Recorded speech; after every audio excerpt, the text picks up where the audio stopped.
Você está feliz? Glória a Deus, eu também estou muito feliz. É sempre uma alegria, um privilégio, uma honra nós estarmos juntos na casa do Pai, juntos, reunidos em o nome dEle, para a glória dEle, porque tudo é sobre Ele, amém?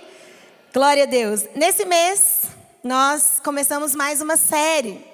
E a nossa série desse mês é Filhos de Deus. E na semana passada, nós vimos que filhos de Deus sonham.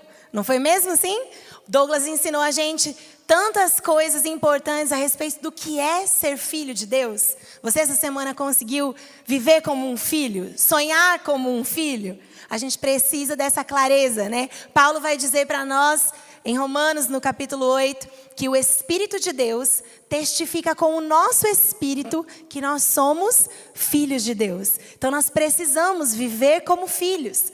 E quando a gente entende o que é ser filho, a nossa conduta muda, a nossa forma de falar muda, a nossa forma de se relacionar muda, até a nossa forma de se vestir muda. Porque tudo que a gente faz agora tem um propósito: glorificar a Deus. Não foi assim que nós cantamos aqui nessa manhã? Não foi assim que nós declaramos toda a glória é para Ele? Então Paulo vai dizer assim: em tudo o que fizer, faça tudo para a glória de Deus. E é assim que nós, como filhos de Deus, vivemos nesse padrão do céu. Jesus era o Filho unigênito de Deus, o único Filho para o qual Deus enviou a nós, para que nós pudéssemos ser salvos. E aí agora, reconectados com Deus, religados com Ele, nós somos agora filhos de Deus, porque Jesus de unigênito passa a ser o primogênito. Então agora eu e você fomos adotados e podemos viver como filhos. Glória a Deus por isso. A partir desse entendimento, dessa perspectiva de que eu e você somos filhos, hoje nós vamos ver mais uma ideia de como vive um filho de Deus. Abra sua Bíblia comigo em Marcos, capítulo 4. Evangelho de Marcos, capítulo 4. Nós vamos ler aqui a partir do verso 35. Marcos 4, 35.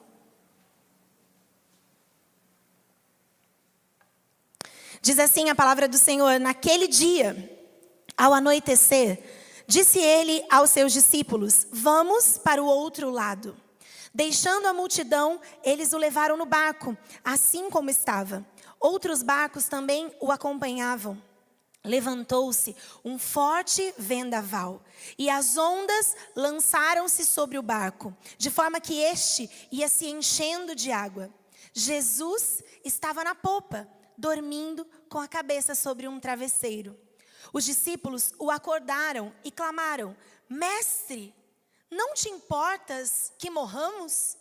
Ele se levantou, repreendeu o vento e disse ao mar: aquieta-se, acalme-se.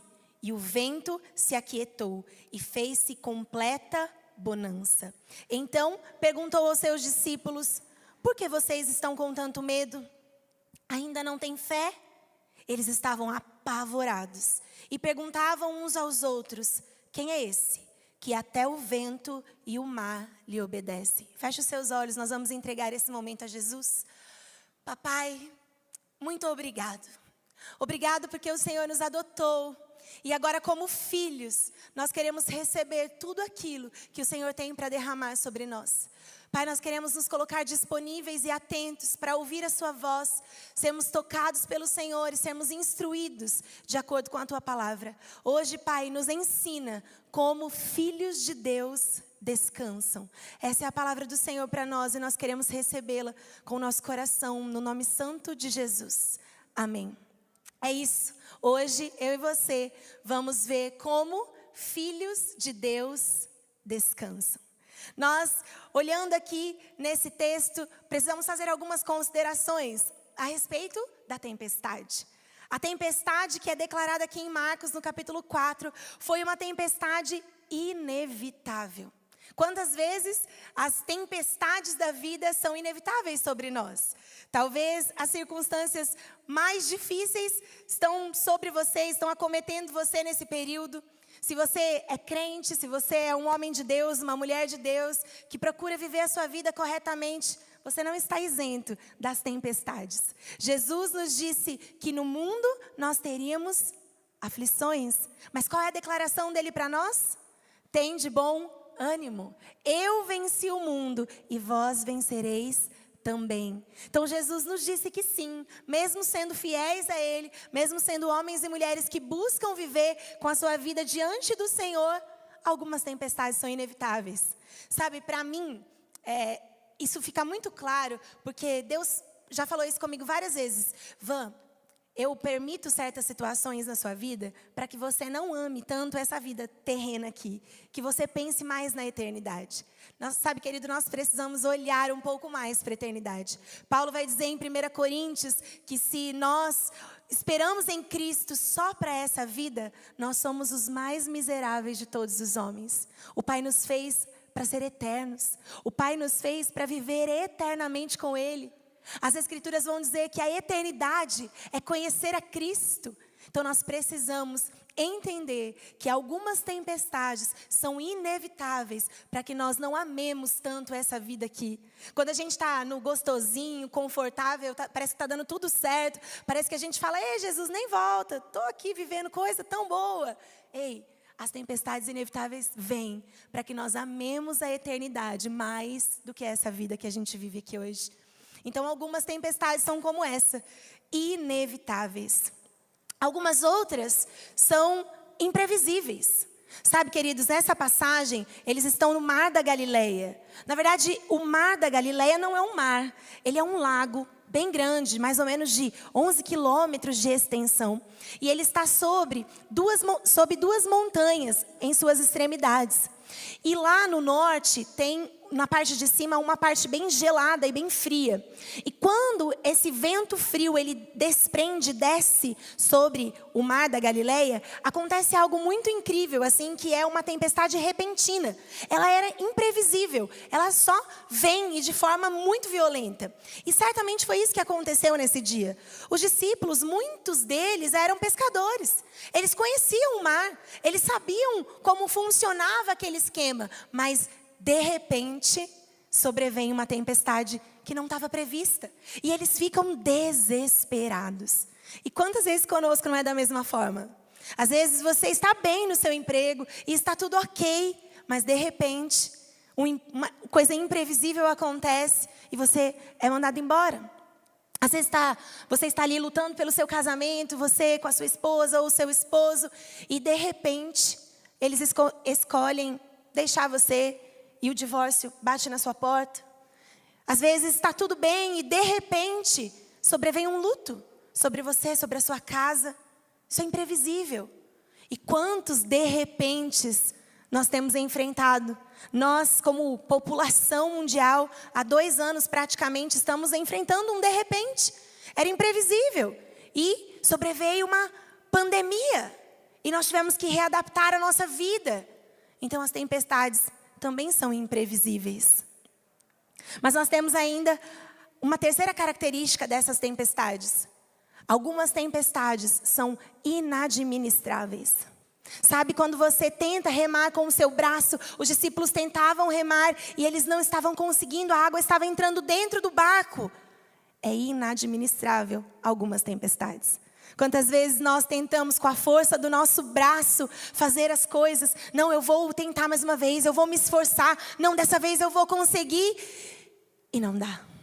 Quando a tempestade inadministrável vem, você não consegue controlar. Você não consegue resolver.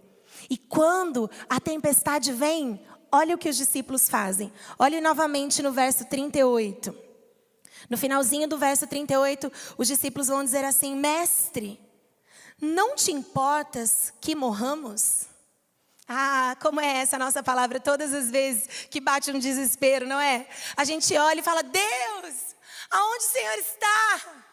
O que é que o Senhor está fazendo que o Senhor não está vendo o que está acontecendo comigo? Quantas vezes o desespero bate e a gente faz exatamente essa pergunta: o Senhor não vai fazer nada? O Senhor não está me vendo? E o Senhor nos traz a essência da palavra dele para o nosso coração, para nos lembrar daquilo que ele já fez. Jeremias vai dizer em Lamentações, no capítulo 3, no verso 21, eu quero trazer à memória aquilo que me dá esperança. É isso que nós precisamos fazer. Todas as vezes que uma tempestade inevitável, imprevisível ou inadministrável vem sobre nós, nós precisamos nos lembrar daquilo que nos dá esperança. Certamente o Senhor já agiu alguma vez por você, para você, pela sua casa. Você precisa se lembrar daquilo que Deus já fez. As Escrituras vão dizer que Jesus é o mesmo ontem, hoje e eternamente. Se Ele cuidou de você naquela tempestade, daquela vez, certamente Ele vai cuidar de você novamente. O Senhor me lembrou de um milagre que Ele fez quando eu ainda era uma adolescente. Quando eu tinha lá meus 14 anos, eu estava entrando no ensino médio. Eu estudava numa escola particular aqui em Bragança, eu e meu irmão. E o meu irmão tinha bolsa para estudar lá na escola e eu não. Meu irmão era um menino muito inteligente, então a escola, deu bolsa para ele. Eu era uma menina esforçada, mas não tinha bolsa. Aí o Thiago estudava de graça e eu não. E aí os meus pais, com os meus avós e tal, se esforçavam para pagar a mensalidade, para manter a gente ali numa escola boa, porque eles queriam, nos dar uma boa educação. E aí chegou numa fase, quando eu entrei no ensino médio, a mensalidade estava muito cara. E realmente meus pais já não tinham condições de me manter lá, porque não dava nem mais para pagar a mensalidade do ano que estava corrente, Quanto mais fazer a rematrícula para o ano seguinte. Então, meus pais chamaram a gente, falaram assim, nós vamos tirar vocês da escola, mas o Thiago também vai junto, porque não é justo a Vanessa sair e o Thiago ficar. Então, vai os dois, vamos procurar uma outra escola e amém. E beleza, fomos lá na escola, é uma escola confessional. Então, era uma irmã que atendia a gente lá, é uma escola confessional católica, e era a irmã Glória, uma fofa. E aí a gente chegou lá e falou assim, olha, irmã Glória, infelizmente a gente não vai conseguir continuar, porque não temos condições de pagar a mensalidade, mesmo que o menino tenha a bolsa, a menina não tem, está muito pesado e nós vamos tirar os dois. E a irmã Glória ficou bem tristinha, ela falou assim, poxa, não queria que os meninos saíssem, mas eu entendo, quem sabe, vocês conseguem pagar esse ano e o ano que vem vocês conseguem retomar. E beleza, ela falou assim, só que tem um problema. Já está lá no advogado todas essas mensalidades, porque como foi o decorrer do ano letivo para fazer a rematrícula, então já está lá no advogado, vocês vão precisar ir lá para assinar os papéis. Beleza, nós saímos de lá, nessa época ainda não tinha celular, e aí nós chegamos lá no advogado, o advogado falou, olha, a irmã Glória ligou aqui e pediu para o senhor voltar lá na escola e não assinar nada aqui por enquanto. Aí voltamos lá na escola. Quando nós voltamos na escola, a irmã Glória olhou assim para a gente e fez assim, eu não fiquei em paz quando vocês saíram daqui. Não posso deixar a menina também sem o estudo. Eu vou dar bolsa para os dois. Ai, gente, olha como Deus faz. Deus move o coração de quem Ele quer. Mas não acaba aí. Aí ela falou assim, sabe de uma coisa? E a dívida também? Esquece, vamos perdoar a dívida. Vou rasgou tudo as promissórias, tudo, rasgou. Não tem mais dívida. Ela vai estudar de graça o ensino médio inteiro. Ele também. E Deus fez. Porque Deus já fez tantas coisas e nós precisamos trazer à memória aquilo que nos dá esperança. Mas não acabou. Eu trabalho nessa escola há 14 anos. E agora? Eu não paguei para estudar. Agora eu recebo para trabalhar. E recebo um dos melhores salários dessa cidade para professores. Sabe quem faz isso? Jesus. É dele o controle. Por que a gente fica desesperado e grita, Deus, o Senhor não se importa? É claro que Ele se importa. Vocês acham que a gente precisava de uma escola particular? Claro que não, a gente poderia ter estudado numa escola pública. Mas Deus se importa com os nossos sonhos, com os nossos desejos mais simples que sejam. Ele se importa e Ele tem prazer de realizar os sonhos dos seus filhos. Esse é o meu Deus, esse é o seu Deus. Então todas as vezes que você ficar desesperado e gritar, Jesus, o Senhor não se importa, se lembre daquilo que Ele já fez. Traga à memória aquilo que pode te dar esperança, aquilo que pode renovar a sua fé. Porque é isso que Jesus vai falar com eles logo na sequência. Se a pergunta dos discípulos é, mestre, o Senhor não se importa? Olha a pergunta de Jesus. Vamos para o verso 40. Jesus vai dizer aos seus discípulos, por que vocês estão com tanto medo? Vocês ainda não têm fé? Ei, querido, Jesus está no barco. Quando Ele está no barco, a gente pode descansar. As águas estavam entrando dentro do barco e Jesus estava dormindo. Um filho de Deus consegue descansar porque ele sabe que o pai dele está no controle. Ele sabe que ele pode descansar. E é isso que eu e você precisamos fazer. Mas Jesus vai dizer, por que você está com tanto medo? Todas as vezes que a gente ora desesperado, era como se Jesus olhasse para você e dissesse, por quê? Por que você está com tanto medo? Você precisa de fé. Você precisa acreditar no seu coração que eu estou com você. Sabe, queridos, a promessa de Jesus, ela é igual à realidade. A partir do momento que uma palavra de Deus é liberada, você pode caminhar sobre ela. O que é que Jesus disse para os discípulos? Passemos para o outro lado. O que é que ia acontecer? Eles iam chegar do outro lado. Por mais que a tempestade viesse, ele sabia que isso poderia acontecer, sim, ele é onisciente. Mas ele declarou, passemos para o outro lado. A promessa de Jesus é igual à realidade. Você só precisa estar na posição correta e ouvir a voz de Deus. Você precisa ter fé no seu coração que Ele está no barco. A presença de Jesus é tudo o que a gente precisa. Nós declaramos aqui todo o culto, Mateus 28, 18, no final do versículo nós dizemos, e eis que estou com vocês todos os dias. Isso é uma verdade. Nós precisamos caminhar nessa verdade. Nós precisamos crer nessa verdade. Ele prometeu que estaria conosco. E quando Ele está conosco, a paz de Deus, que excede todo entendimento, guarda sua mente e o seu coração em Cristo Jesus. Essa paz, queridos, não é simplesmente uma paz, ela é o shalom de Deus. E na essência da palavra shalom, quer dizer plenitude, completude, não ter falta de nada. Ah, mas Senhor, o que é que vai acontecer se eu não me casar? Ah, Senhor, o que é que vai acontecer se eu não mudar de emprego, não fizer a minha faculdade? Ei, shalom de Deus sobre você, a paz de Deus, a completude de Deus, Ele está com você. E Ele é poderoso para operar milagres. Ele deu uma ordem e os ventos se aquietaram. Ele tem controle sobre as leis da natureza. O que dirá sobre o seu problema?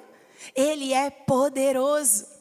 Logo depois dessa passagem, quando eles passam para outra margem, Jesus vai chegar em um lugar onde tinha um endemoniado. O gadareno estava lá, possuído por uma legião de demônios.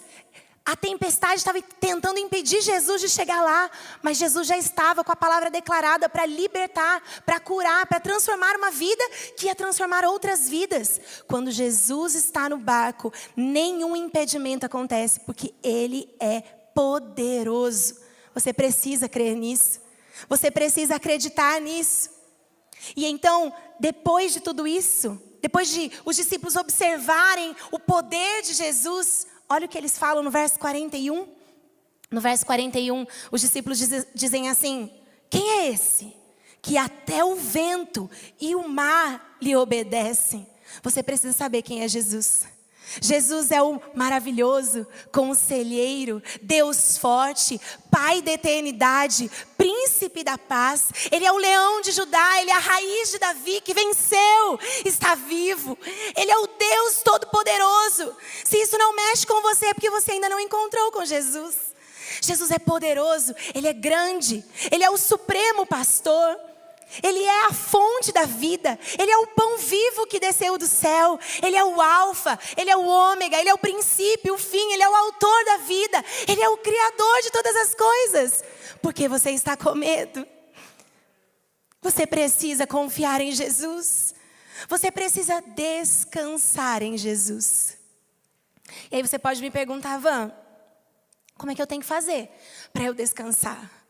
Como é que a gente faz para descansar em Deus? Porque eu estou precisando. Tempestades inevitáveis vieram sobre mim. Imprevisíveis me acometeram, me alcançaram. Eu agora não consigo administrar mais nada. Como é que eu faço para descansar em Jesus? Vamos para Salmo. Salmo número 37. Lá, Davi nos dá uma plena orientação do que é que a gente precisa fazer para descansar em Jesus. Porque filhos de Deus descansam.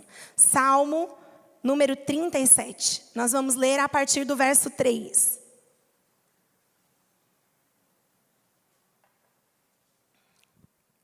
Salmo 37, a partir do verso 3, diz assim: confie no Senhor e faça o bem. Assim você habitará na terra e desfrutará segurança. Deleite-se no Senhor e Ele atenderá aos desejos do seu coração. Entregue o teu caminho ao Senhor, confia nele e Ele agirá. Ele deixará claro como a alvorada que você é justo e como o sol do meio-dia que você é inocente. Descanse no Senhor e aguarde por Ele com paciência. Não se aborreça com o sucesso dos outros, nem com aqueles que maquinam o mal. Sabe por que a gente não consegue descansar? Sabe por que a gente não consegue ter essa paz e essa plenitude? Porque nós estamos preocupados. Nós não temos confiança. O verso 3 vai dizer: confie no Senhor. Nós precisamos confiar em Deus. Sabe o que é confiar em Deus? É como uma criança que sai correndo e pula no braço do pai, porque ele sabe que o pai dele não vai deixar ele cair. Isso é confiar em Deus. É igual aquela brincadeira que a gente fazia antigamente. Um amigo ficava atrás e falava: pode se jogar que eu vou te segurar. E você fazia o quê? Botava o pé para trás, não caía não. Por quê? Você tinha medo dele não te segurar.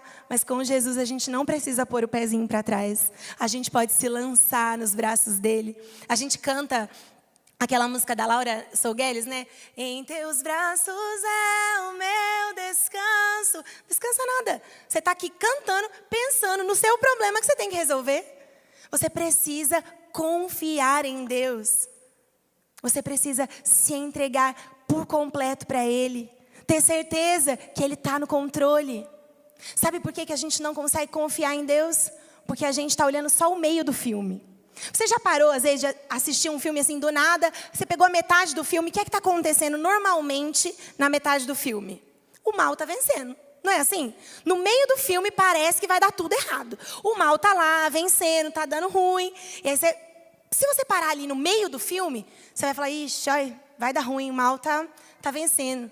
O salmista, no Salmo 73, ele está falando isso. Ele fala: oh Deus, eu estou vendo o ímpio prosperar. Eu estou vendo dar tudo certo para o ímpio. E eu que estou aqui te servindo, para mim está tudo errado. Ei, você está vendo só o meio do filme. Você precisa ver o final da história. Até no final do Velho Testamento, lá em Malaquias 3,18, ele vai dizer assim: no final vai ser provado a diferença entre o justo e o injusto, entre aquele que serve a Deus e aquele que não serve a Deus. A gente precisa confiar no Senhor. Mas mais do que isso, você precisa ir comigo para o final da história toda. Vamos comigo para Apocalipse? Apocalipse, no capítulo 21. A gente precisa conhecer a história toda, para a gente ter certeza que dá para confiar nesse Deus. E se você não conhece a história toda, você não vai confiar. Mas a partir de hoje, o Senhor vai se revelar para você descansar nele. Sabe por quê? Apocalipse, capítulo 21, verso 3, vai dizer assim: João declarando: eu ouvi uma forte voz que vinha do trono e dizia: agora o tabernáculo de Deus está com os homens, com os quais Ele viverá. Eles serão os seus povos, e o próprio Deus estará com eles, e será o seu Deus. Ele enxugará dos seus olhos toda lágrima. Não haverá mais morte, nem tristeza, nem choro, nem dor, pois a antiga ordem já passou. Aquele que estava sentado no trono disse: eu estou fazendo novas todas as coisas. E acrescentou: escreva isso, pois essas palavras são verdadeiras e dignas de confiança. E disse-me ainda: está feito. Eu sou o alfa e o ômega, o princípio e o fim. Aquele que tiver sede, darei de beber gratuitamente da fonte da água da vida. o vencedor herdará tudo isso, e eu serei o seu Deus, e ele será o meu filho. Filho de Deus descansam. Podem confiar em Deus, porque as palavras dele já foram liberadas. Ele não é homem que minta, nem filho do homem para que se arrependa. Nenhuma palavra que sai da boca dele volta para ele vazia, sem antes então cumprir o propósito para o qual ela foi enviada. Essa palavra já foi declarada sobre nós. Nós sabemos o fim da história. Não haverá mais choro, não haverá mais tristeza, não haverá mais dor, não haverá mais nada que nos faça sofrer. Porque a eternidade está com Cristo. Mas você quer ter plenitude nessa vida só, e você não quer olhar para a eternidade? Não dá, querido. Nós precisamos olhar para a eternidade, porque nós não podemos ser os homens miseráveis que só pensam em Cristo para essa vida. O Senhor nos fez seres eternos, para viver eternamente com Cristo, desfrutando desse tabernáculo de Deus, presença gloriosa de Deus conosco todos os dias, eternamente, para que agora então essa nova ordem seja estabelecida. Agora temos uma nova história. Isso sim é viver uma nova história. E Jesus disse assim, está feito. Querido, já está feito, já está declarado, Deus não vai mudar de ideia, não tem um imprevisto, não tem nada que possa acontecer. Tudo aquilo que Ele declarou vai acontecer, você precisa confiar em Deus. Vamos voltar para o Salmo 37? Volta aí que tem mais coisa para fazer. O salmista nos dá 3 verbos aqui que nós precisamos fazer para poder conseguir descansar. No Salmo 37, no verso 3, nós vimos confiar no Senhor. Verso 4. No verso 4, o salmista vai dizer: deleite-se no Senhor. O que é se deleitar, queridos? Se deleitar é ter prazer. Agora, vou te ajudar. Você, talvez como eu, gosta bastante de tomar um sorvetinho. Então, pensa que você está com um pote de sorvete bem gostoso. Você senta no seu sofá e se deleita. Ah, que delícia. Muito bom comer um sorvetinho, se deleitar, ter prazer. Mas ter prazer em Deus, se deleitar em Deus, é muito melhor do que se deleitar no sorvete, que nem engorda. Olha que bênção. Queridos, a gente precisa se deleitar em Cristo, ter prazer nele, ter alegria, satisfação. O salmista vai dizer: mais vale um dia na tua casa, Senhor, do que 1000 em outros lugares. Eu tenho prazer de estar na presença de Deus. Eu não faço isso por barganha, ou porque eu quero algo de Deus, então eu vou lá na presença dele. Não, eu quero um relacionamento com ele. Eu quero intimidade. Eu quero desfrutar dessa doce presença de Deus. Isso é se deleitar. E olha que delícia, o salmista vai dizer assim, deleita-te no Senhor e Ele atenderá aos desejos do seu coração. Pensa só, você ter prazer em Deus e Ele ainda conceder os desejos do seu coração. E às vezes os mais simples. Outro dia, eu estava precisando de um creme para passar na minha mão. E aí eu tenho alergia de alguns produtos. E aí o único creme que não dá alergia na minha mão é o creme da Victoria's Secret. Chiquérrima ela, maravilhosa. Aí eu falei assim, nossa, preciso comprar um creme da Victoria's Secret, porque o meu tinha acabado. Só falei assim comigo mesma. Aí, quando eu cheguei na escola, um aluninho meu me traz um presente, que ele tinha ido viajar para os Estados Unidos. Ele, eu trouxe um presente para você. Um creme da Victoria's Secret. Gente, Deus é fofo. Ele não precisava me dar um creme da Victoria's Secret. Eu podia ir lá comprar com o benefício que Ele já me deu do meu trabalho. Mas Ele resolve conceder os desejos mais simples do nosso coração, porque Ele é bom. Não é porque a gente precisa, não. É porque Ele é bom. É para provar, se deleitar nele, para provar da bondade dEle, da graça dEle. Deus se preocupa com o creminho da sua mão. Vai vendo. Se Deus não é maravilhoso, Deus é fofo. A terceira coisa que a gente precisa fazer, o salmista vai dizer para nós no verso 5. Então vamos lá. Primeiro, confiar em Deus. Segundo, se deleitar nele. E terceiro, verso 5 de Salmo 37. Entregue o seu caminho ao Senhor. Ah, quantas vezes nós temos falado isso aqui? Entrega o controle para Deus. Entrega o seu controle para Deus. A gente fala isso aqui semanalmente, né? E por que a gente precisa fazer isso? A gente não tem como controlar a nossa própria vida. A gente não tem controle. Jesus vai dizer assim, vocês não têm controle nem do cabelo da cabeça de vocês para ficar branco ou preto? Vocês querem controlar a vida de vocês? Vocês não vão dar conta. E a gente não dá conta. A gente não dá conta. A gente precisa entregar tudo para Ele. Eu ouvi essa semana uma outra ilustração a respeito de entregar, né, o controle. Quando você está dirigindo o carro, e aí você pega uma aquaplanagem, assim, o que é que você tem que fazer? Não pisa no freio e larga o volante. Porque se você segurar, vai travar a roda e você vai capotar. E é isso que a gente precisa fazer. Deu ruim na sua vida, entrou na aquaplanagem, larga tudo. Ah, Jesus, fiz coisa errada. Me ajuda aqui agora. Larga tudo, deixa o controle para Ele. Todos os dias nós precisamos entregar o controle para Ele. Largar tudo e dizer, Jesus, conduz o meu carro. Pega a direção aqui, Jesus, que eu não dou conta. Isso é um exercício diário, gente. Nós, todas as vezes, nós fazemos assim. Nós estamos no culto aqui, e aí nós... Ah, é verdade, né? Nossa, isso que ela falou, preciso fazer isso. Então, eu vou fazer isso. Aí, vou na segunda-feira, eu estou lá. Jesus, estou te entregando o controle. Acontece qualquer coisa durante o seu dia, você já pegou o controle de volta. Entregar o controle para Deus é literalmente soltar. Deixar Ele cuidar, deixar Ele fazer, deixar Ele agir.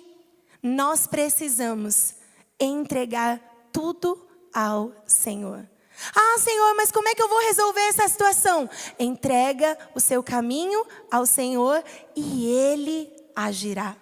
É claro que nós não estamos falando aqui de você sentar acomodado e falar, Deus, faz aí, porque agora é nós. Não, mas nós estamos dizendo que eu posso confiar, eu posso me deleitar, eu posso entregar confiando no meu Deus. Que Ele, segundo as suas riquezas em glória, suprirá todas as minhas necessidades.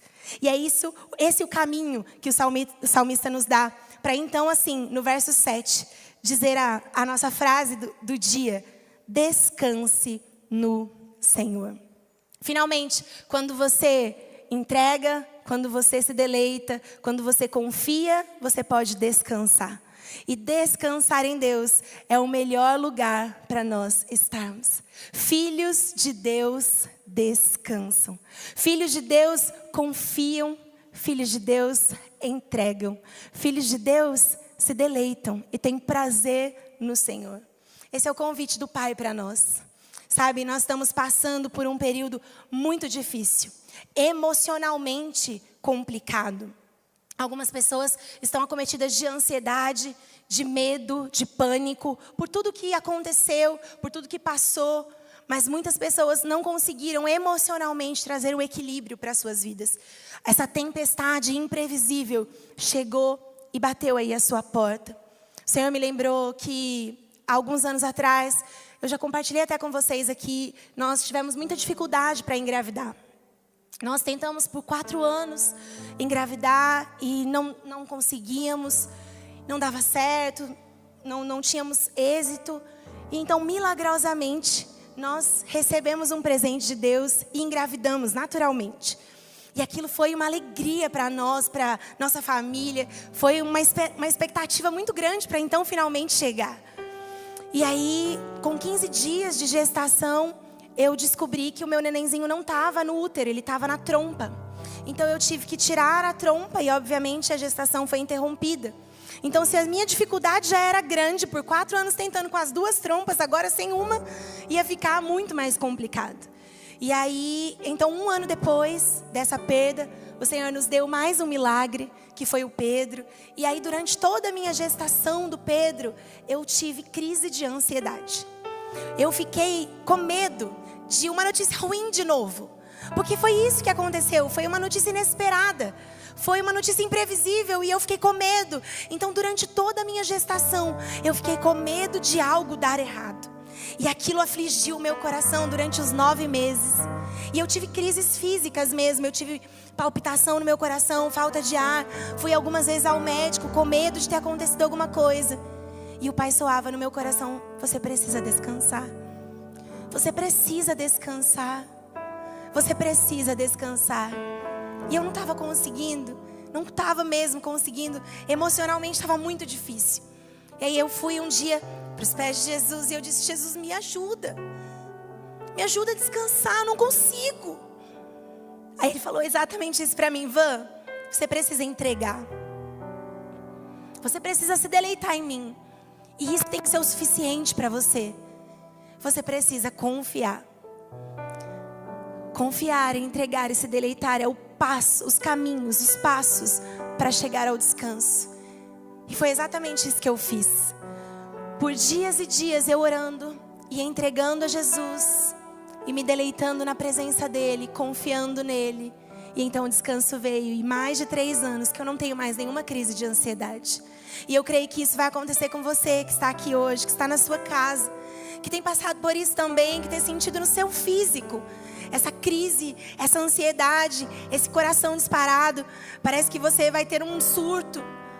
O Senhor está visitando você hoje com cura. Você precisa descansar no Senhor.